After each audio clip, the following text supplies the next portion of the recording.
There are moments in history that feel so dark, so twisted, you wish they were fiction. But they're not. They happened. And what's worse, they could happen again. From a young woman kept in a box for 7 years, to a child's game that led to attempted murder, to a kidnapping so surreal it felt like a horror movie. These are 7 disturbing real-life horror stories you wish were fake, but they're not. They're real, and once you hear them, you may never sleep the same again. Number 1. Colleen Stan, the girl in the box.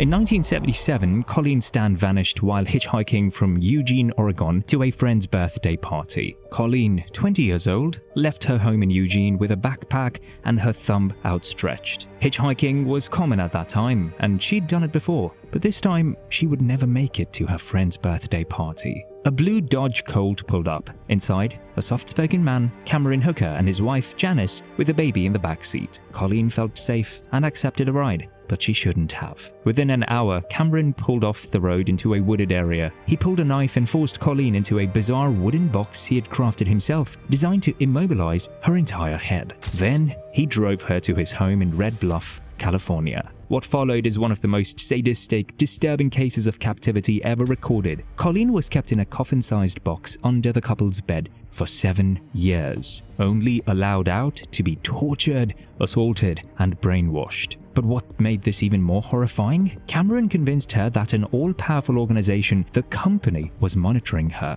that if she escaped, they'd kill her and her family. So she obeyed. She never tried to run. She signed a fake slave contract and even called Cameron master. At one point, she was even allowed to visit her family, but she returned willingly out of terror. It wasn't until Janice, the wife, finally confessed to a pastor that Colleen was freed in 1984. 7 years in a box, controlled, broken, and still she survived. But the most haunting part? She still has no hatred for Cameron. In interviews, she says she's moved on. But deep down, can anyone ever truly leave a prison like that?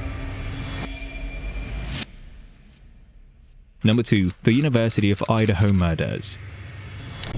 November 13th, 2022. In the quiet town of Moscow, Idaho, 4 university students were found brutally murdered inside their rented off-campus home. The victims were Kaylee Gonsalves, Madison Morgan, Zona Kernodle, and Ethan Chapin, all in their early 20s, all stabbed multiple times in their sleep. There was no forced entry, no sexual assault, and no one in the neighborhood saw or heard a thing. The crime shocked the nation, not just for its brutality, but because it happened in one of the safest towns in America. Authorities were baffled. Weeks passed without an arrest. The house remained a sealed crime scene, blood leaking through the walls, police tape fluttering in the cold Idaho wind. Inside, the horror was worse than anyone imagined. The victims were attacked with military-style precision. One student had defensive wounds, others didn't even wake up in time to fight back. Then came the twist. 6 weeks later, police arrested Brian Koberger, a 28-year-old PhD criminology student. He wasn't just interested in crime, he studied it obsessively. He taught criminal justice, wrote about the mind of a killer,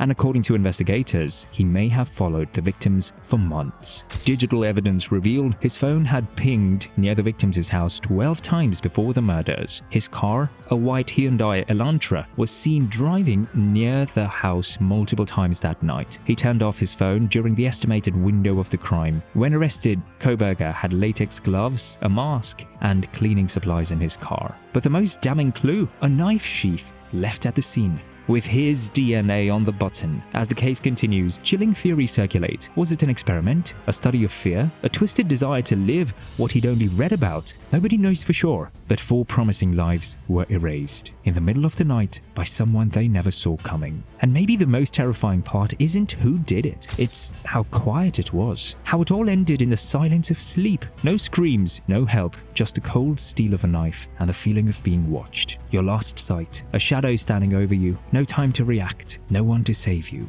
just the sound of your own breath and the final, sinking realization that you're about to die. Number 3. The Slender Man Stabbing. May 31st, 2014, in Waukesha, Wisconsin, USA. 12-year-olds Morgan Geezer and Anissa Wire led their friend Peyton Leutner into the woods. It was supposed to be a normal day, a sleepover, a park, innocent fun. Instead, Peyton would end up with 19 stab wounds, all because of a fictional character, Slender Man. The two girls believed he was real. He lived in a mansion in the forest, that if they didn't kill someone for him, he would hurt their families. So they planned a sacrifice. They lured Peyton into the wooded area behind a park under the pretense of playing hide and seek. Then Morgan took out a kitchen knife stolen from her mother and attacked. Peyton fought, she screamed, but the girls left her bleeding in the dirt and simply walked away. Miraculously, she crawled to a nearby bike path where a cyclist found her, barely alive. When questioned, the girls didn't even hide their motive. They said they did it to appease Slender Man so they could become his proxies, his chosen followers, and live with him in the forest. That was the reality. Authorities soon learned that the girls had been planning the murder for months. They researched how to kill, where to strike, and how to avoid detection. They didn't think it was wrong. They thought it was necessary. But this wasn't the case of violent teens. This was something far more disturbing. Morgan Geezer was later diagnosed with early-onset schizophrenia. She claimed to see Slender Man. She truly believed he was watching her, whispering to her. And Anissa, she simply believed everything her friend told her, blindly following delusion into attempted murder. The sentence: Morgan was committed to a mental institution for 40 years, Anissa 25 years, and Peyton Leutner, she survived, but said she still sleeps with scissors under her pillow. Now think about it. A made-up character, a viral story from the internet, turned into a reason to kill. What if the next trend that kids follow doesn't just scare them? What if it tells them to hurt someone? What if Slender Man was just the beginning? Number 4. The highway appearance. March 11th, 2023, on Arizona State Route 87 between Phoenix and Payson, Arizona. It was just after 2:30 a.m. on a desolate stretch of road when truck driver William Church passed mile marker 200. He was alone, no other cars, no headlights. Suddenly something caught his eye. On the roadside, a figure stood, motionless, transparent, human-shaped. Church thought it was a hitchhiker, but as he drew closer, something didn't add up. He glanced at his dashcam after stopping and watched in growing horror. According to officials and local news, the figure looked so real you could see the yellow road lines through its legs. Even Church said it seemed almost corporeal, yet translucent. Fox News published the footage and Church admitted he swerved instinctively just to avoid hitting it. But when he stopped and walked back, no one was there. No footprints, no traces, just silence. The road where it happened, State Route 87, is infamous. A long desert highway with a history of fatal crashes and ghost stories. Online, viewers are split. Some say it could be a mirage, heat, haze, or glare, but others insist it's something far darker. One commenter said, "It's not a coyote. You can see legs through the figure. You're driving late at night. Desert stretches miles on either side. There's no one around, only the hum of your tires across asphalt. And then you see it. A shape, a shadow in the darkness. But as you pass, it doesn't move. It watches. You check the dashcam later. It's there, clear as day, transparent, unblinking, unfathomable. And when you step outside to look, it's gone, forever erased by the night. What was it? A reflection? A trick of light? Or something that shouldn't exist? One thing's certain, if it really appeared on your dashcam, it means that something or someone. Number 5. The Uniondale Phantom Hitchhiker. In 1968, something terrifying happened on South Africa's desolate N9 highway between Uniondale and Willowmore. A motorist named Piet Sikok stopped to pick up a young woman dressed in all white. She was alone at night, hitchhiking. He offered a lift, then she vanished from the back seat without a trace. Her only words, "Are we there yet?" Terrified, Piet drove on. When he looked in the rearview mirror, she was gone and the backseat was empty. What came next would turn the road into legend. Over the following years, at least 6 independent drivers reported almost identical encounters. Same section of N9, same lonely white stretch at night. A young woman in a white dress appears on the side of the road. She silently enters the vehicle. After a short drive, always past a certain point, she vanishes into thin air. Some witnesses say she looked so real, they could see her eyes and feel a breath on the back of their neck. Locals call her the Uniondale Phantom Hitchhiker, a ghost trapped between breaths and brake lights. You feel it before you see it, that bone-deep chill crawling across your spine. as you drive down a deserted, pitch-black road. There's no one around for miles, just the hum of your tires on the asphalt and the suffocating silence pressing against the windows. But in the rearview mirror, a figure sits perfectly still and all of a sudden disappears. Number 6. The 2024 Southport stabbings. Southport, Merseyside, July 29, 2024. The sound of pop music filled the air at the Lighthouse Dance Studio. Children laughing, parents chatting outside. The kind of summer evening you'd never think twice about. Then the screams began. A 17-year-old walked into the studio with a large kitchen knife. He didn't say a word. He didn't stop.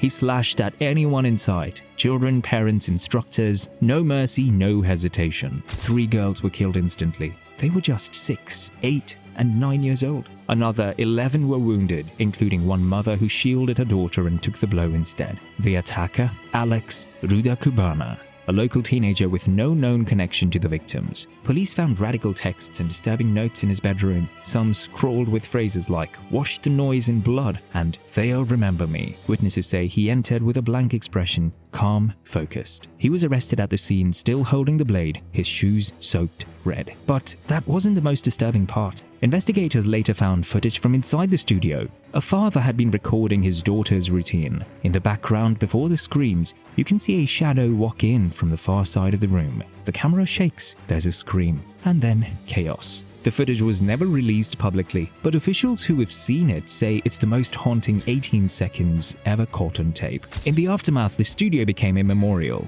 Flowers lining the sidewalk. Children's drawings of angels taped to the doors. But what lingers most is the silence that came after the music stopped. A place of joy turned into something no one can unsee. No motive has ever been confirmed, and that's what makes it even more terrifying. It could have been anywhere, any night, any one of us. Number 7. The disappearance of Brandon Swanson. Marshall, Minnesota, May 14, 2008. 19-year-old Brandon Swanson was driving home from a college party. Just after midnight, his car slid into a ditch. No big deal. He called his parents, calm, saying he was okay and walking toward the nearby town of Lind.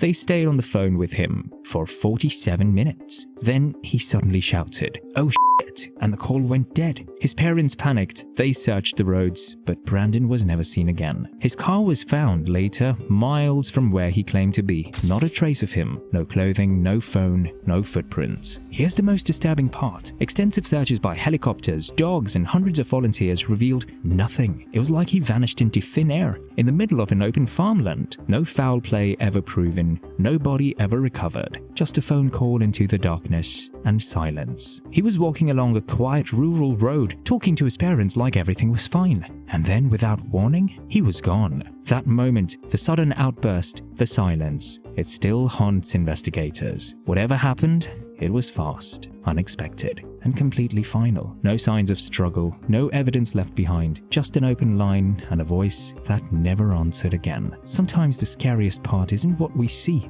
it's how quickly someone can vanish without a trace in a place that should have been safe. There are stories we tell to scare ourselves. Ghosts in the closet, footsteps in the hallway, shadows that move on their own, but the ones you've just heard, they're not fiction. They happened to real people, in real places. No dramatic music, no cut to black. Just the horrifying silence that comes after a scream, the chilling click of a phone call that ends too soon, or the moment you realize no one's coming to help. And the most disturbing part, some of these people were just like you, driving home, sleepless, living their lives until the darkness found them. So tonight, as you lock your door or lie awake replaying these stories in your head, just remember, what happened to them could happen to anyone, even you.